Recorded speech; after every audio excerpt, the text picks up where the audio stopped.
పెళ్లికి బంగారానికి విడదీయలేని అనుబంధం. నా పెళ్లి ఆభరణాల విషయంలో ఒక్కొక్కరిది ఒక్క చాయిస్. మా అందరి అభిరుచులకి ఏకైక ఎంపిక మానిపల్లి జ్యువెలర్స్.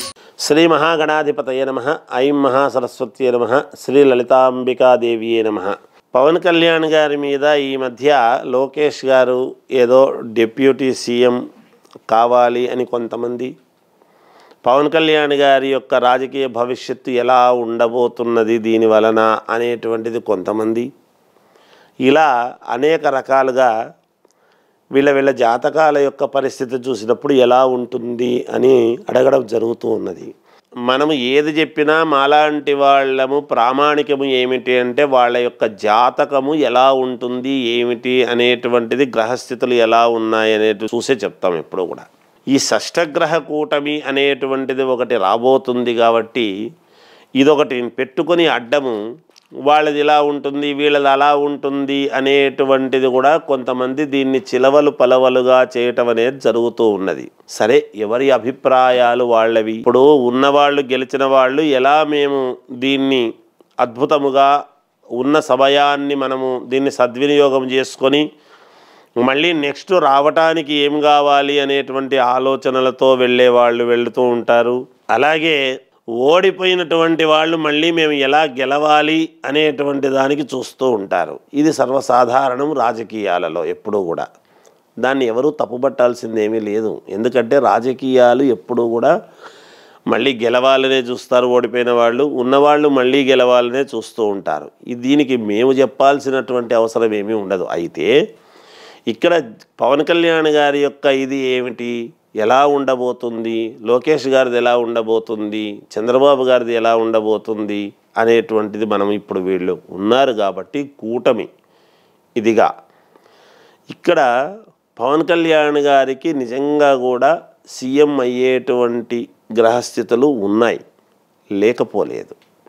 అయితే కొంచెం సమయము సందర్భము అనేటువంటిది ఉంటుంది.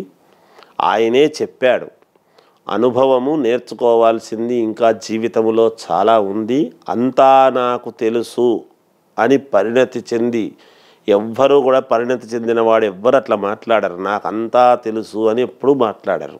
నిజంగా సీఎం అయ్యేటువంటి ఇది క్యాపబిలిటీ ఉండి 4 సార్లు సీఎం అయినటువంటి చంద్రబాబు నాయుడు గారు కూడా సీఎం పదవి పెద్దగా నాకేమీ కొత్త కాదు, పదవులు ముఖ్యం కాదు అనే మాట్లాడతారు. అదే విఘ్నుడి యొక్క లక్షణం ఎప్పుడూ కూడా. అందుకనే అక్కడే తెలుస్తుంది పవన్ కళ్యాణ్ గారు గతంలో ఉండేటువంటి దానికి ఇప్పుడున్నటువంటి దానికి రాజకీయం అనేటువంటిది బాగా వంట పట్టించుకొని ముందుకు వెళుతూ ఉన్నారు అనేటువంటిది అందరికీ అర్థమవుతూనే ఉన్నది, యావత్ ప్రజానీకానికి.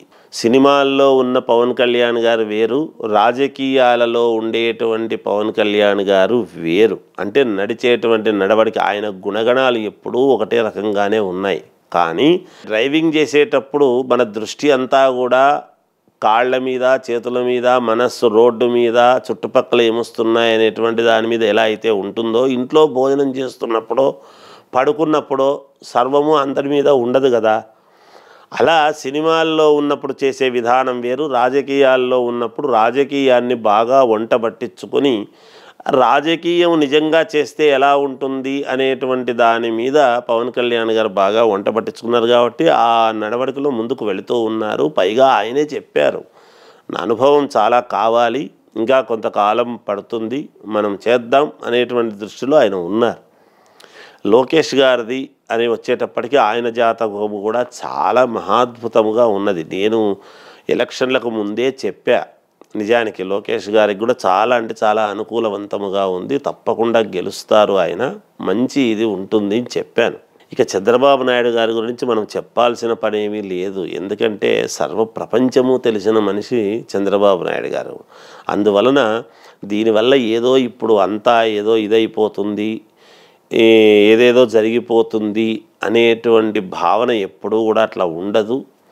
నాకు తెలిసినంత వరకు ఇప్పుడు కొత్త సంవత్సరము మళ్ళీ రాబోతున్నది, పంచాంగము చెబుతాం, వచ్చే సంవత్సరము ఎలా ఉంటుంది ఏమిటి అనే దాని గురించి.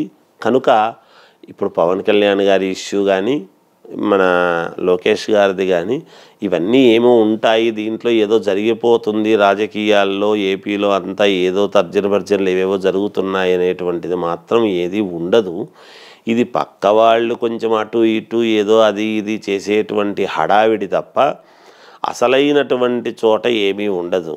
అందుకని లోపల దేవాలయంలో యథావిధిగా జరగాల్సినటువంటి పూజా కార్యక్రమాలు జరుగుతూ ఉంటాయి తప్ప దేవాలయం ముందు ముఖద్వారం ముందు ఏదో చిన్న అలజడి జరిగింది కదా, లోపల ఏదో ఇబ్బంది అవుతుంది అనుకున్నట్టుగానే ఉంటుంది గాక అలా ఏమీ ఉండదని నాకు తెలిసినంత వరకు.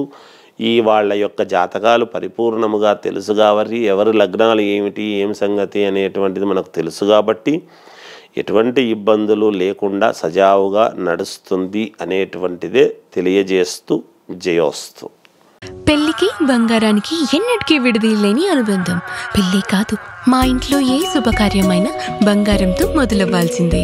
అయితే నా పెళ్లి ఆభరణాల విషయంలో ఒక్కొక్కరిది ఒక్కో చాయిస్. నాకు యాంటిక్ జ్యువెలరీ అంటే చాలా ఇష్టం. చెల్లికి డైమండ్ జ్యువెలరీ నచ్చుతుంది. అమ్మ టేస్ట్ పక్కా ట్రెడిషనల్, నాన్నేమో పక్కా commercial. Best price, quality and service కావాలంటాడు. ఇక నానమ్మ అయితే తన పాత బంగారానికి 100% బైబ్యాక్ కావాలంటుంది. అయినా నో టెన్షన్. మా అందరి అభిరుచులకి ఏకైక ఎంపిక మానేపల్లి జ్యువెలర్స్. తరతరాలుగా తరగని స్వర్ణ బంధాలు మన మానేపల్లి జ్యువెలర్స్.